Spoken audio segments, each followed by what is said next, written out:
dari tujuan Anda belajar untuk mengantar bisnis ini.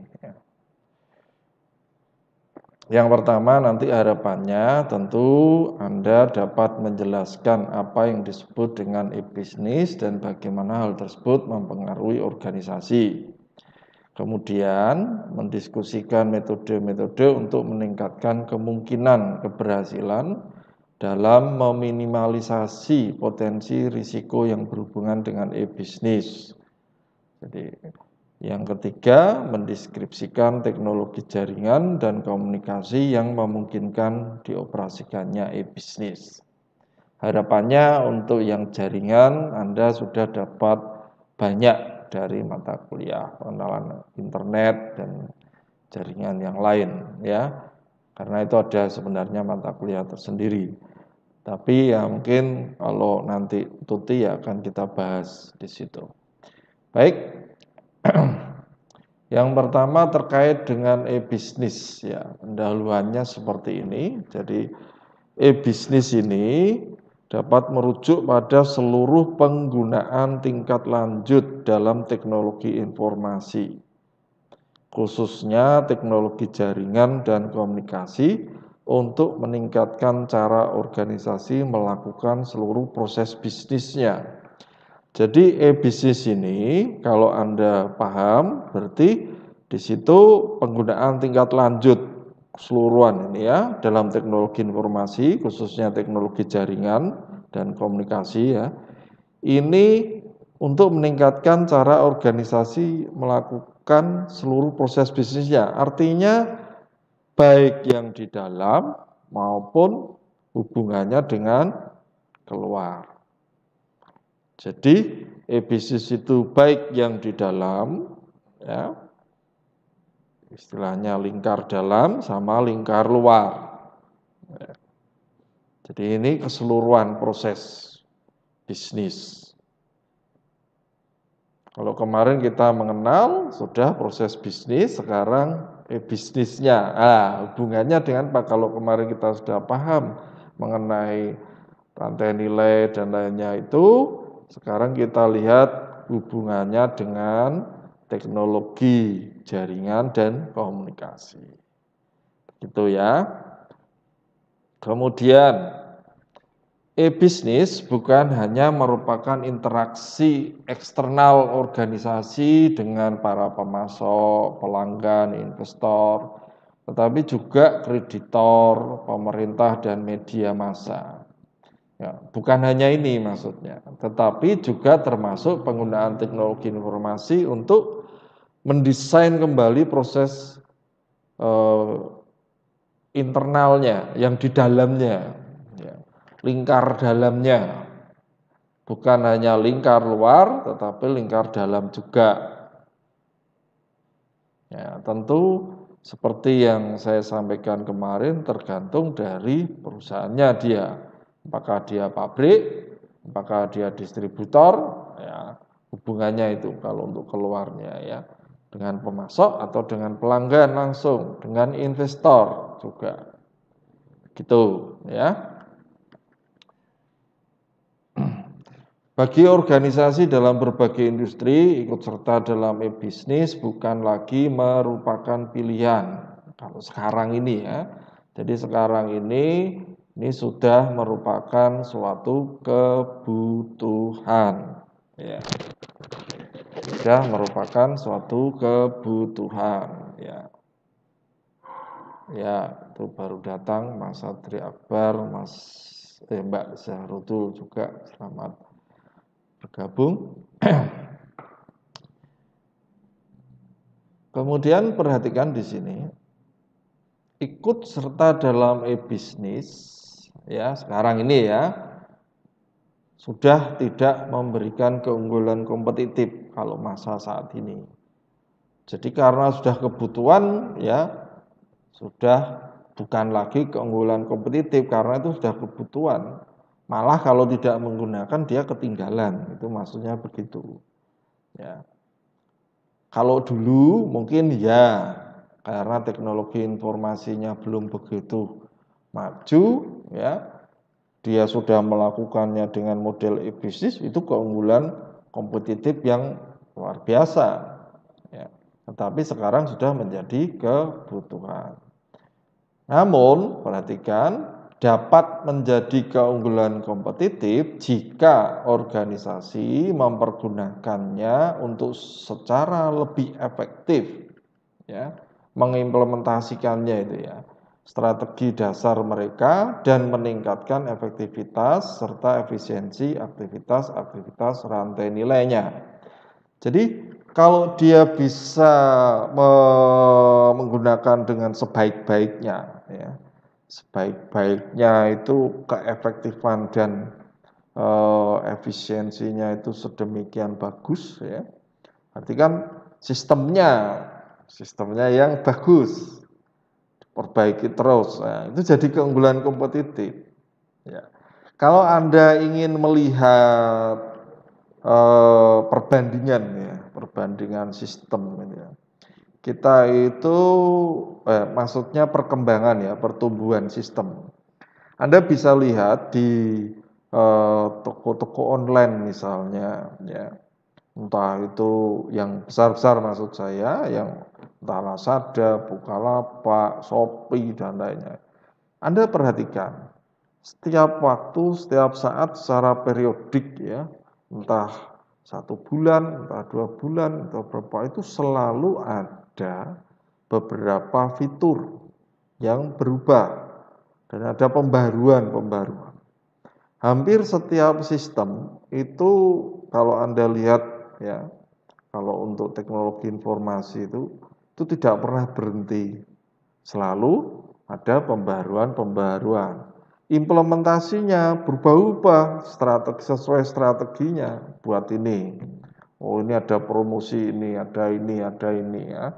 Itu ditambahkan di situ. Jadi sistemnya diperbaiki terus, semakin menurut mereka ya bisa semakin baik begitu. Ya, ini contoh saja seperti itu. Nah, kalau di dalam perusahaan ya sama seperti itu. Tujuannya apa? Supaya mereka memiliki keunggulan kompetitif. Kalau misalnya tampilan Shopee atau menu-menunya menyenangkan bagi konsumen, ya, pelanggannya suka dan lainnya, akhirnya dia suka gitu ya, suka, senang, sampai fanatis misalnya terhadap toko online tersebut. Ya tentu saja di samping fitur-fitur menu itu pasti ada yang lainnya ya, entah yang paling sering itu pengiriman, harga dan lainnya itu pengaruh. Tetapi saya kasih asumsi dalam hal ini semuanya sama, tetapi ini terkait dengan menu sistemnya, ya, sistem informasi yang digunakan, menu-menunya. Bahkan orang kadang-kadang lebih suka, oh ini kok lebih kepenak ya menurut saya, ya. Oh yang ini lebih enak, coba-coba. Oh saya Bukalapak kok gini, ini prosesnya kok gini. Nah, itu semuanya adalah terkait dengan bagaimana dia mendesain sistemnya sedemikian rupa. Ya, baik. Selanjutnya model-model e-bisnis. Kalau tadi pemahamannya tentu Anda sudah mengetahui, oh berarti e-bisnis ya seperti itu. Sekarang model-modelnya. Ya, model e-bisnis ini sebenarnya berkembang, teman-teman ya. Jadi nanti kalau Anda membaca beberapa, ya, mungkin ada tambahan-tambahan baru-baru gitu ya. Silakan Anda perhatikan. Tapi secara umum sebenarnya yang cukup membedakan itu adalah istilah ini, ya, model B2C. Business to consumer. Bacanya memang begitu. Itu bahasa bisnis, bahasa gaulnya bisnis itu, tulisannya itu seperti itu. B2C, tapi bacanya B2C. Business to consumer. Apa itu? Model e-bisnis yang interaksinya itu antara apa? Teknologi langsung dengan individu. Jadi interaksi yang dimungkinkan oleh teknologi antara individu dan organisasi itu langsung. Jadi ke customer-nya langsung, ke pelanggannya, ya, pemakainya. Nah, itu B2C langsung. Jadi kalau Anda misalnya nih contoh toko online Shopee atau Lazada gitu, Lazada misalnya. Itu termasuk apa? Kalau di situ adalah B2B tadi kan, kalau B2C itu langsung ke pelanggan, kalau B2B yang bawahnya itu bisnis to bisnis itu antara teknologi organisasi dengan organisasi. Kalau Lazada berarti kalau seperti itu masuk mana? Masuk? Boleh jawab, coba dicat. Kalau misalnya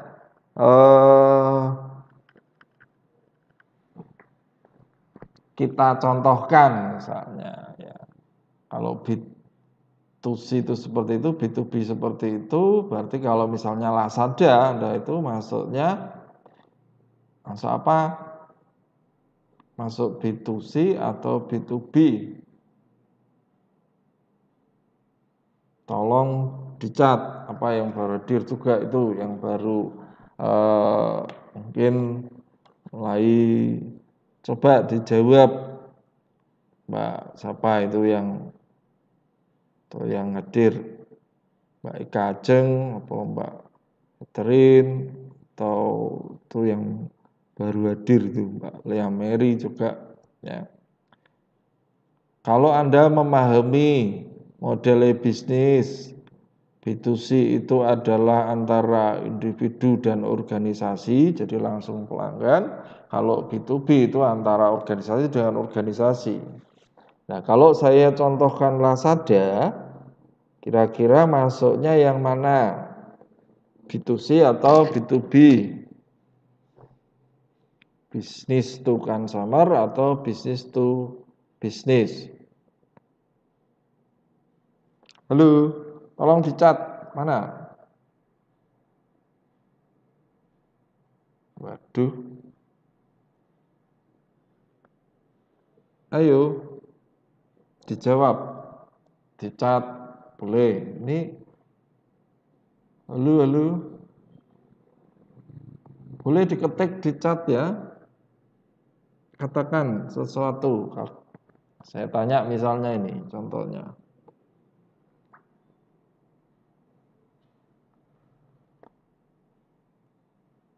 Halo, responnya.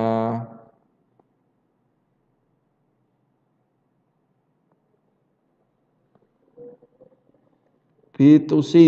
Ya, Mbak Lemerin jawabnya B2C. Nah, kalau B2C berarti antara gimana? Toko dengan langsung begitu ya. Ternyata kan Anda itu dengan Lazadanya. Toko online-nya itu di dalam Lazada itu banyak toko lagi. Misalnya. Betul enggak? Kan ada toko lagi nih. Anda beli, Anda bayar, itu memang terhubung dengan toko tersebut, tetapi Anda perhatikan, nah, bedanya di sini. Anda bayarnya itu ke Lazadanya, bukan toko online yang kecil-kecil tadi. Bisa? Bedanya. Jadi individu ini tidak langsung secara langsung berkontak dengan Lazadanya, walaupun itu dimungkinkan, tapi untuk kontak-kontak terkait dengan administrasinya. Tetapi ini sebenarnya adalah toko di dalam toko. Bahasanya gitu. Artinya ini ada organisasi, ini ada organisasi. Hubungannya ini antar organisasi. Itu sudah termasuk kepada B2B. Karena apa? Anda bayar itu ketika Anda melakukan pembayaran, ini bukan melakukan pembayaran secara langsung dengan pemilik toko online-nya. tetapi Anda bayar ke Lazada dulu. Kalau Anda sudah confirm dan lainnya, nerima dan lain sebagainya, ya, baru pihak Lazada akan membayarkan itu kepada toko tersebut. Nah, ini sudah organisasi antar organisasi. Nah, jadi masuknya malah B2B. Kalau B2C bagaimana? B2C ya bisa saja toko online itu sendiri atau Anda satu kali membuat toko online sendiri dan semua transaksi dan dilakukan untuk antara Anda dengan pembeli tadi, dengan consumer atau penggunanya atau customernya, pelanggan Anda itu interaksinya langsung. Bayarnya juga langsung seperti itu. Biasanya ini lebih kecil. Nah, kalau Lazada ini pasti dia besar karena di dalamnya ada mungkin ratusan atau ribuan toko ya, antara organisasi ini dia buat perjanjian juga sendiri di situ. Jadi yang seperti itu maksudnya sudah B2B ya. Oke, tidak apa-apa. Anda mungkin tadi pemahamannya belum lengkap, jadi paham. Nah, sekarang kita lihat kalau kita mau melihat karakteristiknya, ya, karakteristiknya dari jenis-jenis e-bisnis tadi, perhatikan di sini. Biasanya yang B2C itu dia relatif lebih kecil, relatif sederhana, ya, relatifnya itu. Ya. Tapi kalau B2B itu biasanya antar organisasi tadi dia lebih kompleks. Ya. Nah, di dalam perkembangannya ini ada beberapa istilah yang Anda semakin berkembang Anda harus pahami.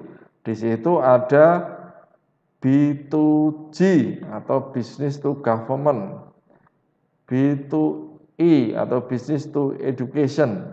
Jadi ini karena dalam perkembangan semakin maju ya, berkembang bidang-bidang tertentu ini masuk di sini. Tapi ini penggolongannya sama biasanya ya, karena antar organisasi dia masuknya di kelompok B2B. Contohnya itu ya. Ya. Ini perhatikan. Antara organisasi dengan perorangan itu B2C. Nah, dengan ini langsung jelas. Dengan perorangan langsung. Kenapa tadi Lazada tidak dimasukkan di sini? Karena dia sudah terkait dengan organisasi lain atau toko lain. Ya. Walaupun Anda berinteraksi, tetapi interaksi awalnya adalah dengan toko yang ada di dalam Lazadanya, tokonya Lazada di dalamnya. Walaupun mungkin Lazada memiliki sendiri, toko sendiri di dalamnya. Jadi sedemikian rupa ini sudah terkait dengan organisasi, itu masuknya di B2B. Tapi kalau langsung Anda membuat toko online, kemudian ada sendiri ini langsung ya tidak melalui Lazada Anda, tetapi membuat sendiri, membuat web sendiri, toko online sendiri, Anda jual barangnya langsung, ada pembeli langsung masuk ke Anda, transfer uangnya juga langsung ke Anda ya. Itu masuknya B2C. Ya. Ini karakteristiknya. Nilai uang yang dilibatkan lebih kecil. Ini B2C-nya. Transaksi tidak sering terjadi. Transaksinya mungkin antara pelanggan satu tersebut dengan Anda ya hanya kadang-kadang. Tetapi kalau Lazada dengan toko-toko ini hampir setiap hari itu Lazada ada interaksi dengan perusahaan tadi. Ya. Kalau dengan pribadinya orang toko tersebut mungkin sekali tempo orangnya berganti-ganti ya. Nah, tapi kalau ini hampir setiap hari organisasi Lazada dengan toko tersebut selalu berinteraksi terus. Ya. Sering terjadi, makanya dia digolongkan B2B tadi. Ya. Jadi kalau untuk B2C dia relatif sederhana. Uangnya juga biasanya lebih kecil. Tapi kalau sudah B2B, bahkan kalau toko online itu dia sudah bekerja sama dengan pihak bank dan lain sebagainya, bahkan bisa kredit, ya, bisa dengan kartu kredit ataupun kredit yang lain, ya. Pembayarannya juga bisa macam-macam, pakai Dana, pakai OVO, macam-macam itu. Ini sudah B2B kalau itu. Tapi kalau langsung itu sih jelas ya. Jadi B2B perhatikan perbedaannya di situ. Kalau B2B dia antar organisasi, nilai uang yang dilibatkan biasanya lebih besar ya, lebih besar. Kemudian hubungan yang kuat dan berkelanjutan, biasanya seperti itu. Pemberian kredit oleh penjual ke pelanggan, nah sudah mulai seperti itu. Dan lebih kompleks ya, lebih kompleks. Baik, kita lanjutkan. Ini cukup banyak ya teori hari ini ya. Moga-moga bisa waktunya.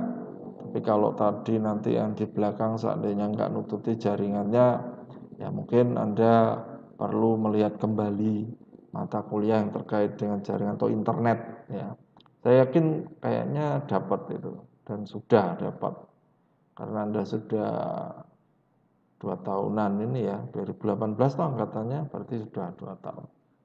Baik, sekarang kita lihat pengaruh-pengaruh e-bisnis atas proses bisnis. Ya.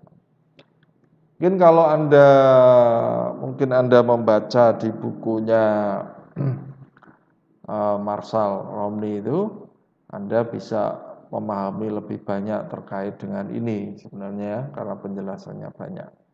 Baik, saya akan jelaskan yang pertama terkait dengan EDI atau Electronic Data Interchange. Ini apa? Ini adalah protokol standar ya. Jadi ini sudah ada sejak era tahun 70-an. Untuk apa toh? Untuk secara elektronik mentransfer atau mengirimkan informasi antar organisasi ya dalam berbagai proses bisnis. Jadi antar organisasi juga dalam berbagai proses bisnis yang lain, maksudnya gitu. Jadi ini dia transfer data sudah elektronik, digital. Ya. Tahun 70 ya di dunia barat itu dunia elektroniknya sudah sangat maju digital. Wis dolanan komputer tahun 70. Ya kalau bandingan kita jauh, makanya kalau untuk teknologi atau apa kita seringkali banyak ketinggalan dengan dunia barat juga ya. Waktu itu tahun 70 kalau saya ingat-ingat saya sendiri itu aja ya televisi itu sudah hebat itu ya. Dulu kita pikir wah ada orang bisa ngomong di gambar ya. Waktu itu saja tahun 70 karena saya belum lahir ya. Saya lahir 71. Sekitar tahun 80-an itu ya kalau lihat televisi ayah saya itu masih hitam putih gitu ya. Yang punya televisi berwarna itu sedikit sekali waktu itu. Nah, itu kita bisa bandingkan lah. Ya, ini hanya sedikit gambaran ya. Kenapa kita kok teknologi informasinya seringkali ketinggalan. Kita lihat di sini. Tahun segini aja dia sudah menggunakan EDI. Nah, EDI ini adalah dia fungsinya ya, ini bisa meningkatkan tingkat akurasi dan mengurangi biaya. Dalam hal ini jangka panjang sebenarnya mengurangi biaya karena apa? Karena EDI ini biayanya mahal untuk jangka pendek artinya ya. Jadi hanya perusahaan-perusahaan besar yang mampu membuat ini. Tapi dalam jangka panjang itu biayanya jadi murah, mengurangi biaya. Biayanya jadi murah. Itu EDI. Jadi tingkat akurasinya wah itu Bagus. Anda lihat sekarang kan kalau sudah tersistem ya, yang Anda buat seperti ini, misalnya sistem informasi nanti ya akurasinya lebih bagus daripada manual. Oke, ini Edi. Moga-moga Anda juga pernah dengar atau pernah dapat informasi terkait ini, ada hubungannya dengan internet itu ya. Kemudian ada XML ini untuk standar untuk mengkodekan dokumen umum ya, seperti faktur penjualan dan lainnya itu. Nah, ini untuk bahasanya, gitu. Bahasa pengkodean ini kalau Anda lihat standarnya itu ya, standarnya itu ini yang digunakan. Nah, adanya app ya, app XML ini meniadakan kebutuhan atas software khusus untuk menerjemahkan dokumen yang dibuat oleh perusahaan yang berbeda. Jadi setelah ini ada ya, teknologi yang bagus ini itu wah kepinu itu antar perusahaan dan lainnya. Waktu itu ini biayanya mahal, tapi sekarang ada ini embrionya dari internet pemrograman bahasa-bahasa pemrograman yang sekarang ini Anda kenal itu ini ya. Ya, ini tadi sudah saya sampaikan, tradisi EDI adalah mahal. Ya, dua perkembangan baru telah menyingkirkan halangan biaya ini. Ini. Jadi kalau dulu belum ada, internetnya itu belum ada. Ya, kalau sekarang ini yang www itu belum ada, sehingga jadi mahal waktu itu. Tetapi untuk jangka panjangnya juga sebenarnya sudah cukup murah untuk perusahaan besar ya. Tetapi dengan perkembangan sekarang ada internet ini ya, ini meniadakan kebutuhan atas pemakaian jaringan khusus milik pihak ketiga untuk mentransmisikan pesan EDI. Wah, sudah tepat. Jadi sekarang sudah pakai XML tadi ya, Extensible Markup Language itu sudah dirubah bahasanya ya. Satu set standar yang menetapkan isi suatu data dalam web page. Ya. Anda sudah dapat itu. Web page kalau halaman internet ya, web page-nya ada di web ya bahasanya. Moga di mata kuliah internet Anda sudah mendapatkannya. Jadi saya tidak terlalu menjelaskan ke sini. Ya. Gambarannya seperti ini ya. Jadi dari pelanggan ya masuk pada perusahaan ini menggunakan EDI waktu itu ya. SIA baru dibuat. SIA untuk keluar masuk EDI. Ini seperti ini. Nah, kalau nanti Anda sudah mumpuni menguasai web atau internet ya, penggunaan itu bahasa pemrograman web misalnya, Anda bisa membuat sistem informasi yang berbasis web. Tapi kalau Anda tidak menguasai ya jangan ya. Tidak atau jangan membuat yang berbasis web. Ya. Oke, sekarang kita lihat pengaruh e-bisnis atas aktivitas-aktivitas rantai nilai. Jadi kita lihat peluangnya dengan aktivitas-aktivitas di dalam perusahaan ya. Kita bisa perusahaan itu memperoleh peluang di dalam e-bisnisnya. Ya. Yang pertama, Anda perhatikan untuk rantai nilai aktivitas utama misalnya. Jadi aktivitas di dalam perusahaan itu ada aktivitas rantai nilai utama, ya aktivitas utama sama aktivitas pendukung biasanya. Nah ini kita lihat dulu yang utama. Misalnya untuk logistik lingkar dalam, ini peluang bisnisnya adalah akuisisi produk yang dapat digitalkan maksudnya itu. Kurang di ya. Kemudian pengurangan persediaan penyangga bisa. Misalnya aktivitas utama operasi, biasanya produksinya bisa lebih cepat, lebih akurat, ya, ya karena tersistem. Ya. Logistik lingkar luar, ini terkait dengan setelah produksi. Distribusi produk yang dapat didigitalkan, ya bisa. Pelacakan status berkelanjutan, kan sekarang malah sangar itu. Kalau kita lihat itu, Anda lihat itu pengiriman dalam Anda bagi pelanggan ini ya. Saya contohkan saja misalnya toko online tadi. Pada saat ini saya beli kemudian ngirim pada waktu ini sudah sampai di mana, berada di mana, Anda bisa lacak juga itu. Ya. Itu sudah seperti itu. Oke, ya. Kemudian penjualan dan pemasaran itu peningkatan pelayanan ke pelanggan, pengurangan biaya iklan bisa langsung. Biaya iklan di web, di internet itu jauh lebih murah ya daripada kalau Anda lihat itu. Nah, walaupun mereka pakai strategi perusahaan itu tergantung ya. Tetapi kalau kita bisa menggunakannya dengan efektif, bagus itu ya. Itu sangat mengurangi biaya iklan.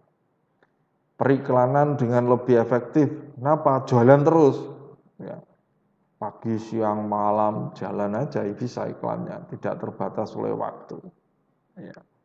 Kemudian pelayanan dan dukungan purna jual. Ini juga bisa mengurangi biaya sama ketersediaan pelayanan 24 jam 7 hari. Ya, tidak ada hari libur. Kalau dalam internet itu kalau sudah pakai jaringan itu tidak terbatas. Anda bisa bayangkan. Bahkan Anda juga tahu sekarang ini mau beli apa-apa tengah malam juga bisa, transaksi keuangan juga bisa. Pelayanannya juga bisa 24 jam ya, 7 hari full. Ayo. Ya. Kemudian kalau untuk aktivitas pendukung ya ini peluangnya misalnya pembelian identifikasi sumber dan lelang terbalik. Jadi kalau untuk pembelian sekarang sudah Anda bisa set mana yang lebih murah, mana itu kalau kondisi sekarang seperti itu. Kalau saya contohkan secara pribadi, individu kita beli di toko online itu bandingkan dengan toko online yang ini itu mudah sekarang. Ya. Kemudian sumber daya manusia, ini pelayanan mandiri karyawan bisa, ya sudah oke itu karyawannya sendiri pakai web. Infrastruktur, ya. Nah, infrastruktur ini juga terkait dengan EFT. Apa itu EFT? Nanti kita juga bahas itu. Electronic Fund Transfer. Kalau FEDI atau FEDI apa? Financial Electronic apa? Financial Electronic Data Interchange. Ya, itu nanti kita lihat ya. Semua pembayaran elektronik lainnya. Jadi kalau di sini misalnya mau bayar gaji karyawan melalui transfer bank itu, tinggal masuk masuk semua. Beda. Kalau dulu masih dipanggil satu-satu bagaimana. Ya oke lah nanti kita lihat nih sambil ini. Nanti kita bahas sedikit ya terkait dengan ini. Kita lanjutkan dulu. Ya. Untuk pembelian dan logistik lingkar dalam, ya, internet meningkatkan aktivitas pembelian dengan cara mempermudah perusahaan mengidentifikasi para calon pemasok yang potensial dan membandingkan harga tadi. Ya. Data mengenai pembelian yang dilakukan sub-unit organisasi yang berbeda dapat didesentralisasi. Ya. Informasi ini dapat digunakan untuk negosiasi yang lebih baik mengenai harga. Jadi kalau kita menggunakan e-bisnis ini antar gitu ya, sudah bisa. Nomor para pemasok dapat dikurangi, lelang terbalik dapat dilakukan ya. Ya, untuk produk-produk yang dapat didigitalkan. Ini contohnya, ini seperti buku, CD, software dan informasi ini bisa. Jadi kan kebutuhan penyangga tadi kita bisa jadi seperti apa ya? Paperless atau semuanya serba digital. Anda bisa bayangkan itu. Kalau belum, Anda lihat aja sekarang itu ya. Kalau kita lihat memori HP aja ya, dia bisa menampung berapa ribu dokumen. Itu baru kecil itu. Sekarang melalui CD, hard disk itu, atau makan yang sampai sekecil chip itu ya, itu bisa menampung begitu besar banyaknya dokumen. Saya tidak bisa bayangkan kalau misalnya itu dalam bentuk hard ya, atau dokumen-dokumen itu sudah berapa ribu, berapa juta dokumen yang bisa disimpan di dalam hard disk atau yang kita pakai nantinya dalam perusahaan itu. Ini ya. Kemudian teknologi komunikasi tingkat lanjut ini bisa lihat dari efisiensi operasi internal, perencanaan, efisiensi aktivitas ya, pembayaran pelanggan ya, ini semuanya sumber daya manusia ini ya, tadi itu sudah jelaskan. Kemudian ini contoh arus informasi dalam e-commerce ya, perdagangan. Di sini ada pembeli biasanya kalau arahnya seperti ini. Ini penting ya. Kenapa? Karena dengan demikian Anda akan membuat nanti bagi si pembuat dia harus paham betul ini maksudnya. Jadi kalau misalnya dalam perdagangan elektronik ya, e-commerce ini, Anda perhatikan ya. Biasanya kan seperti ini, pembeli minta keterangan ke penjual, oke, tanggapi. Oh, barang ini ada ndak ya. Dapat tanggapan, oke, terus dia pesan. Setelah pesan, oke, dikembalikan. Oh ya, ada konfirmasi. Pengakuan, oh ya betul, oke, saya betul-betul melakukan itu. Ini saya kasih contoh gambarannya, Anda lebih mudahnya itu kayak toko online gitu ya. Ini Anda perhatikan seperti ini. Jadi kalau kita membeli, kita mungkin masukkan bahasanya apa? Masuk keranjang dulu lah, keranjang. Kita pesan keranjang. Setelah itu kita mau beli, kita check out misalnya ya. Out, pengakuan di situ. Itu pun harus dikonfirmasi lagi namanya pengakuan ini. Setelah oke, baru ada penagihan dari penjual. Penagihan mau dibayar pakai apa pembayarannya ya. Baru setelah itu data pengiriman uangnya sukses atau gimana ya, pembayaran semuanya. Nah, kalau ini sudah selesai biasanya baru barang dikirim. Nah ya. Jadi e-commerce ini kalau online Anda juga mungkin kalau terkait dengan kewirausahaan Anda bisa melakukan seperti ini. Karena apa? Coba aja ya dengan buat toko-toko kecil sendiri ya. Sangat-sangat praktis ya zaman sekarang ini bisa dilakukan dengan usaha-usaha e-commerce ini ya. Banyak hal di sini bisa Anda lakukan. Sangat-sangat praktis. Ya.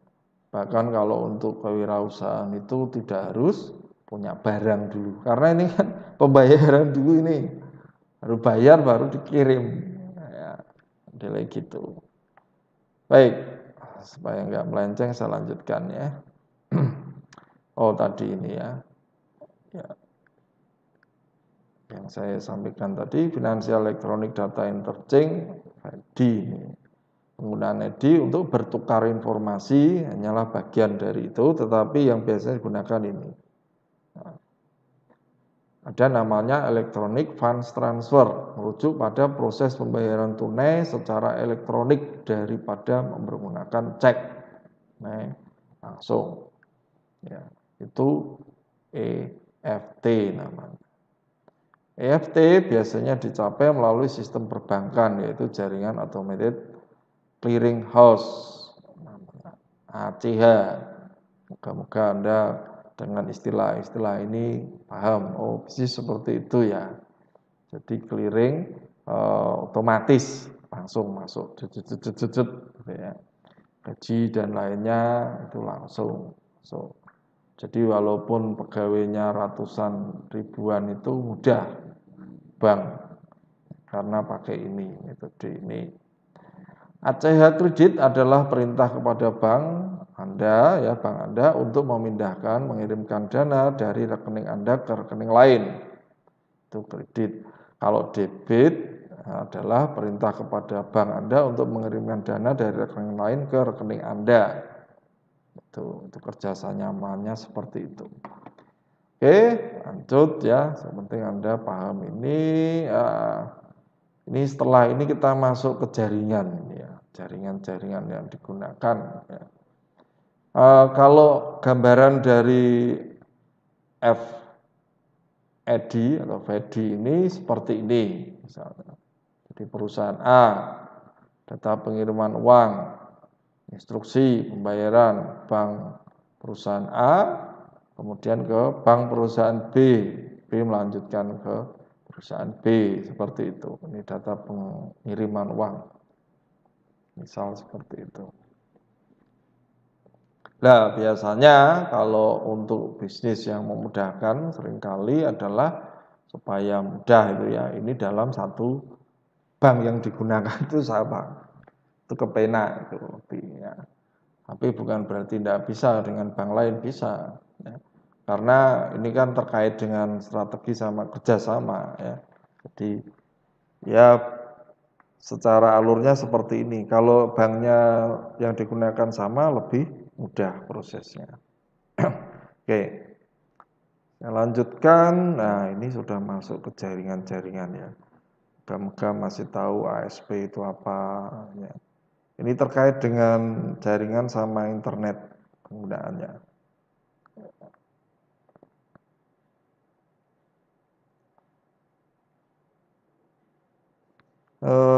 Mungkin untuk hal ini ya tidak terlalu banyak saya sampaikan ya. Saya berharap Anda bisa mempelajarinya lebih detail lagi ya, sama mengingat kembali ya. Mengingat kembali pelajaran terkait dengan jaringan atau internet ya.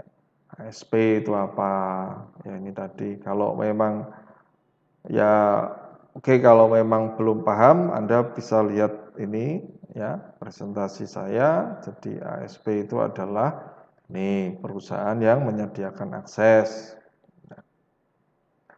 Kemudian ASP biasanya juga memiliki mengelola software. Ini dia menawarkan melalui internet. Ya, SP ini. Nah, di dalam strategi bisnis ini itu nanti ada pilihan apakah dia menggunakan ini program modal luar atau sewa ya. Entah itu perjanjiannya seperti ini, misalnya dalam pelayanan saja, kinerjanya seperti apa ya. Ini. Jadi dia memutuskan itu terkait itu ya. Nah, sekarang kita lanjut ke logistik lingkar luar. Jadi kalau tadi juga terkait dengan itu untuk jaringan, tapi masih lebih banyak lingkar dalam, sekarang lingkar luar. Akses yang tepat waktu dan akurat atas informasi rinci tentang pengiriman. Ya. Ini untuk meningkatkan efisiensi, dia harus bisa seperti ini. Mengoptimalkan jumlah persediaan. Dalam hal barang-barang atau pelayanan yang dapat didigitalkan, fungsi logistik lingkar luar dapat dilaksanakan secara elektronik. Jadi kalau kita sudah menggunakan e-bisnis, nah, harapannya nanti SIA juga bisa memfasilitasi tadi sampai logistik lingkar luar ini.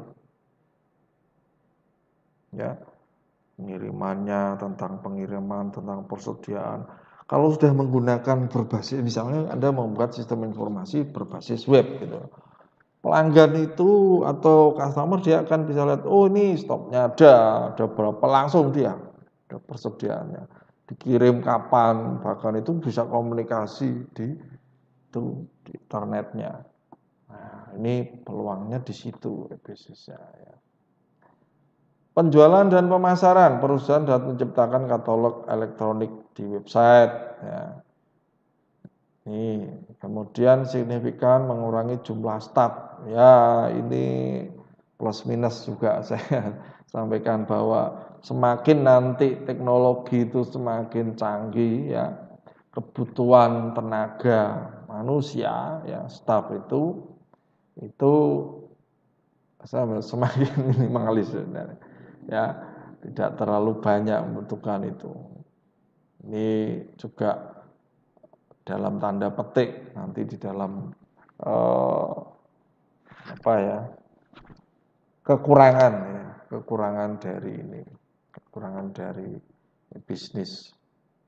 Jadi berbeda dengan perusahaan-perusahaan yang padat karya. Memang diakui atau tidak dengan perkembangan teknologi informasi itu ya lama-lama manusia bisa semakin kalah, jadi jumlahnya sedikit.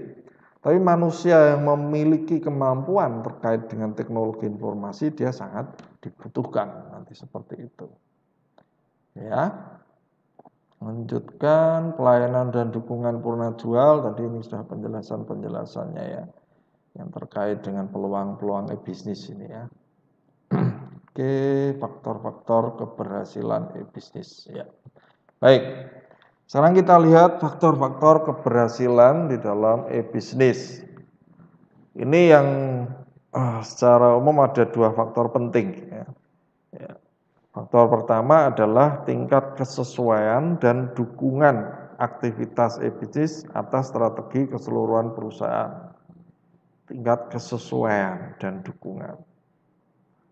Jadi kalau kita bisa lihat di sini berarti apa? Teknologinya juga harus terbarukan, update juga, ya, sesuai. Ya. Kalau enggak ya kalah jauh nanti. Jadi kalau bisa, ini ya teknologi informasi yang digunakan seharusnya yang terbarukan kalau mau berhasil. Seperti itu. Sesuai dukungan aktivitasnya tadi loh. Jadi aktivitas utama sama aktivitas pendukung itu, dukungan ini harus ada. Enggak ya repot. Yang kedua adalah kemampuan untuk menjamin bahwa proses e-bisnis memenuhi 3 karakteristik kunci yang dibutuhkan dalam transaksi bisnis apapun. Ya, bisnis apapun ini harus memenuhi 3 karakteristik kunci ini. Apa itu? Validitas, integritas, dan privasi. Jadi dia harus bisa menjamin bahwa proses e-bisnis itu memenuhi 3 karakteristik ini. Ini pasti dia berhasil. Tapi kalau sistemnya tidak bisa menjamin ini, ya ini sulit. Jadi validitas, integritas, dan privasi ini harus penting. Jadi kalau Anda membuat sistem dan lainnya seperti yang saya sampaikan kemarin ini spesial untuk perusahaan itu. Jadi kalau kita bisa memahami ini nantinya biasanya ya untuk perusahaan-perusahaan yang besar ke atas, sistem informasi itu dibuat khusus sendiri. Ya. Tapi kalau masih perusahaan kecil atau kecil atau menengah ke bawah itu seringkali sistem informasi yang digunakan dalam hal ini misalnya SIA, dia akan menggunakan ya yang ada gitu ya, yang mudah dan murah itu biasanya menggunakan, atau kalau software yang dia pakai ya yang sudah dijual massal ya ada. Jadi kalau nanti di perusahaan-perusahaan kecil atau kalau dia mau ya dari yang sudah ada tadi dimodif sedikit misalnya. Jadi Anda tidak akan menemui SIA model yang seperti Anda pelajari sekarang ini langsung ya di dalam perusahaan besar. Misalnya Mayop. Di perusahaan besar, Mayop itu tidak terus serta-merta digunakan begitu saja. Tapi dia akan buat sendiri. Tapi kalau di perusahaan kecil atau sedang bawah, bisa saja dia hanya mengadopsi. Ya, dia gunakan itu. Anda bisa melakukannya. Tapi Anda dengan sekarang ini belajar entah BBS atau IOP atau sistem, ya, bisa saja itu Anda gunakan untuk perusahaan kecil biasanya bisa langsung. Tapi perhatikan di sini ya, kembali ke sini lagi ya. Ini adalah keberhasilan ya, faktor kedua yang merupakan kunci dari keberhasilan e-bisnis. Harus memenuhi 3 karakteristik kunci ini. Validitas, integritas, sama privasi. Oke. Sekarang ke enkripsi. Aduh, ini enkripsi ya, harusnya juga Anda sudah dapat moga-moga di dalam jaringan maupun pemrograman ya. Enkripsi itu apa loh sebenarnya? Kalau Anda lihat enkripsi itu apa? Enkripsi adalah kalau Anda bisa lihat itu berarti apa? Ini ada 2 jenis utama sistem ya. Ya.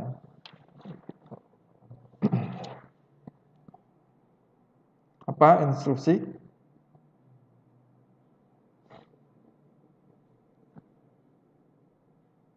Waduh, bisa jawab enggak? Ayo. Mbak Sopo itu di situ. Jadi ini yang halo ada Mas Akbar, Mas Satria Akbar Wicaksono. Pernah dengar enkripsi ya kalau dalam pemrograman? Apakah masih kontak? Bisa dijawab yang lain. Catherine, Ulvina. Enkripsi itu apa?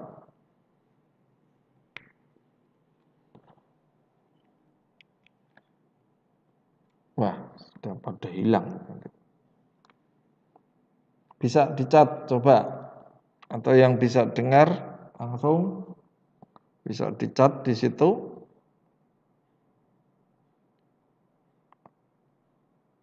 Mbak Anita yang baru muncul mungkin.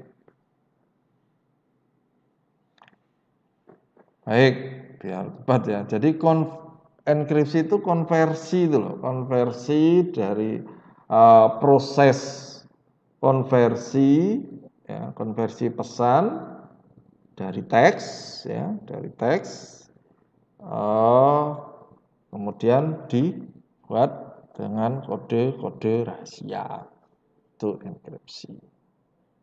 Jadi konversi pesan dari teks tadi dijadikan kode rahasia. Itu enkripsi. Nah, ya betul. Jadi proses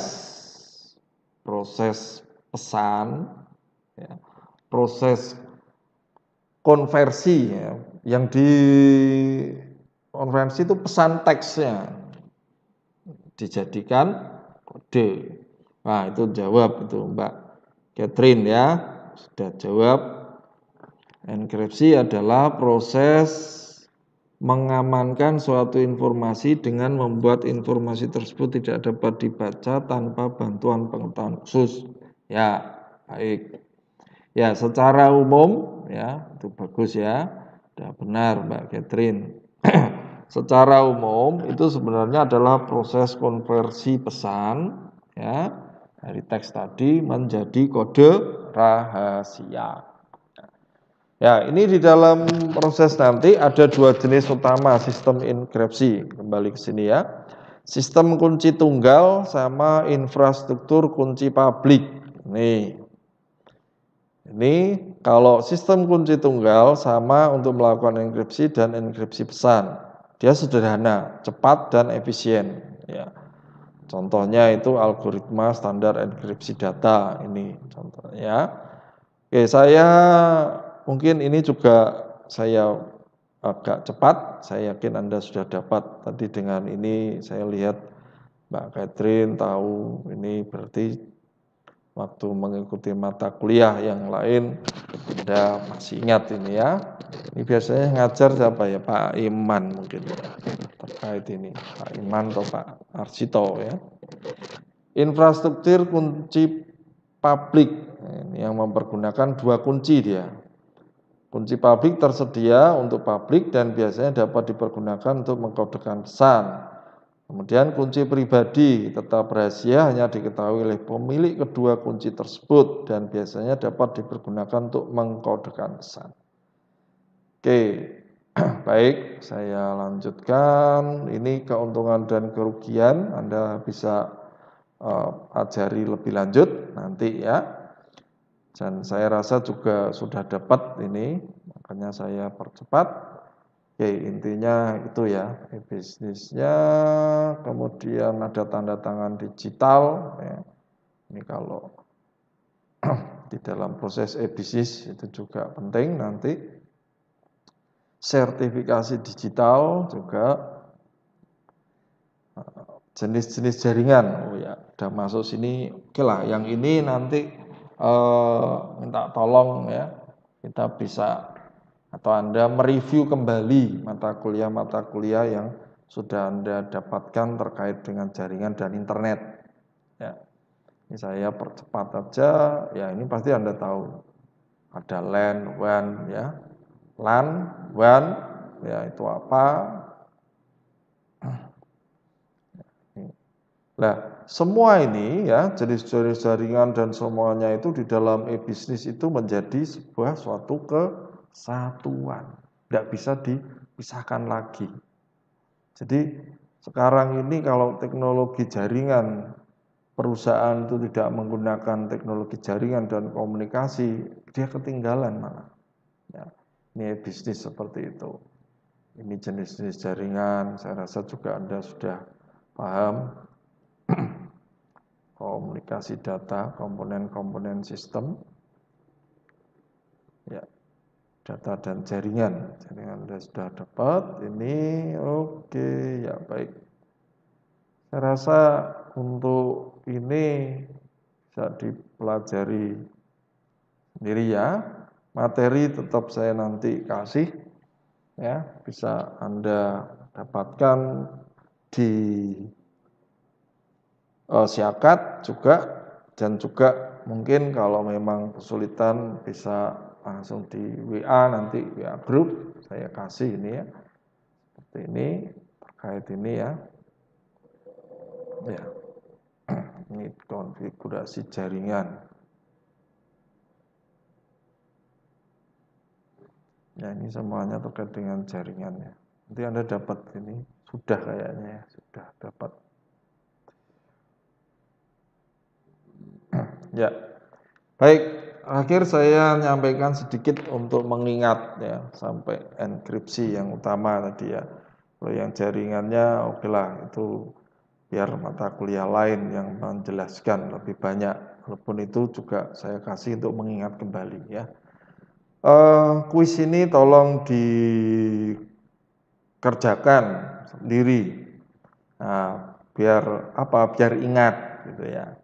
Nah, kalau ini waktunya silahkan karena kita santai tetapi tetap dikerjakan ya, bisa nanti pokoknya sudah dikumpulkan sebelum perkuliahan minggu depan. Jadi seminggu ini tolong itu ingat, ini untuk mengingat kembali kalau tidak ada kuis respon seperti ini, pengalaman kita seringkali ya sudah lupa, besok selanjutnya ya lupa, ya tidak menjadi perhatian. Tetapi dengan responsi kuis seperti ini, saya berharap Anda selalu ingat dan mau belajar mengingat kembali. Oke ya, yang pertama sebutkan jenis-jenis e-bisnis dan karakteristiknya. Ya. Yang kedua, apakah electronic data interchange itu? EDI itu apa? Ingat ya. Ketiga, apa saja peluang e-bisnis jika dikaitkan dengan aktivitas rantai nilai dalam perusahaan? Keempat, sebutkan 3 karakteristik utama transaksi bisnis. 5, sebutkan 2 jenis utama sistem enkripsi tadi ya. Oke. 2 jenis utama sistem enkripsi. Baik, nanti tetap dikumpulkan ya, dikumpulkan paling lambat. Jadi kalau kita hari Senin berarti kalau bisa hari Jumat sudah kumpul ya. Jadi saya tahu itu karena saya buat seperti ini tidak langsung ya, biar Anda tidak wah tugasnya banyak, enggak, ini bukan tugas dalam arti ini sebenarnya tugas ringan.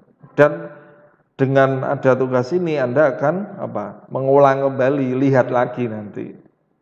Lihat LMS-nya di Siakat ataupun lihat YouTube ya. Lihat channel saya lagi ya, biar enggak apa-apa, biar viewernya belajar kembali toh. Viewer saya jadi banyak. Ya, dan Anda bisa belajar lagi, ingat lagi ya. Oh ya. Nah, mari mengingatkan, mungkin kalau Anda belum subscribe, ya subscribe karena nanti notifikasinya pasti muncul kalau Anda subscribe. Baik. Oke ya. Jadi ini kok masih ada yang tanya kumpulnya lewat Pak. Tetap pakai email aja ya. Email aja kalau kumpul. Jadi tugas saya lebih suka sana karena terarsip. Ya, sebenarnya mau di mungkin Google Classroom ya. Tetapi untuk saat ini sementara langsung email aja ya. Saya ngecek itu namanya. Kalau ini sendiri-sendiri langsung bisa. Karena waktunya mungkin biar nggak sama. Anda yang longgar sekarang ngerjakan sekarang bisa hari ini, besok baru longgarnya ngerjakan besok boleh ya. Ngirimnya sendiri-sendiri aja enggak apa-apa. Tapi kalau memang lebih baiknya memang satu kelas itu gabung gitu ya. Jadi saya koreksinya juga enak ya, nambah nilai tugasnya enak. Dan ketahuan nanti siapa sing langsung belum ngerjakan gitu. Kalau bisa dikoordinir juga kepenak itu. Kapan ngumpulnya? Dikumpulkan di temannya, nanti Jumat bareng-bareng emailkan saya. Begitu ya. Baik, terima kasih atas perhatiannya, atas atensinya. Waktu kita cukup panjang ini hari ini ya. Hampir 1,5 jam ini kita belajar banyak terkait dengan e-bisnis. Baik. Pertanyaan-pertanyaan yang langsung lain yang tidak terjawab atau mungkin belum ya, Anda bisa sampaikan langsung di WA group. Tidak masalah ya. Ya. Terima kasih atas perhatian Anda dan saya juga sampaikan informasi terbaru ini ya, kabar gembira ya. Puji Tuhan, alhamdulillah kita sudah mendapatkan salinan SK ya, SK untuk Universitas Stekom. Jadi kita sudah berubah bentuk ya. Kalau salinan SK-nya itu sekitar tanggal 30 Juni. Jadi SK-nya itu per tanggal 30 Juni kita sudah sah istilahnya ya menjadi Universitas Telkom, hanya ya, penerimaan SK-nya itu baru nanti hari Rabu ini ya, hari Rabu ya, hari Rabu ini minggu ini. Kalau ini tanggal berapa nih, 7, 8, 9 ya, tanggal 9 Juli kita baru bisa menerima SK untuk Universitas Telkom ya. Ya, semakin maju ya, tambah satu langkah lagi ya, semakin berkembang, sekolah tinggi berubah menjadi universitas ya. Semuanya juga karena doa-doa Anda ya, mahasiswa-mahasiswi semuanya, dan kita sudah sekarang ini menjadi universitas. Dan harapannya ya ke depannya akreditasinya semakin baik nanti. Jadi kita sudah mempunyai satu prodi gabungan nantinya yang sistemik provisi melebur ya, Akbid Abdi Usada juga melebur, Telkom sendiri melebur, sekarang menjadi satu namanya Universitas Telkom. Kemudian bertambah 2 prodi baru namanya prodi bisnis dan satunya prodi kewirausahaan. Baik, ini tambahan informasi kabar gembira buat kita semuanya. Baik ya, selamat siang bagi kita. Kita akhiri pertemuan kita pada siang hari ini. Sampai ketemu lagi ya.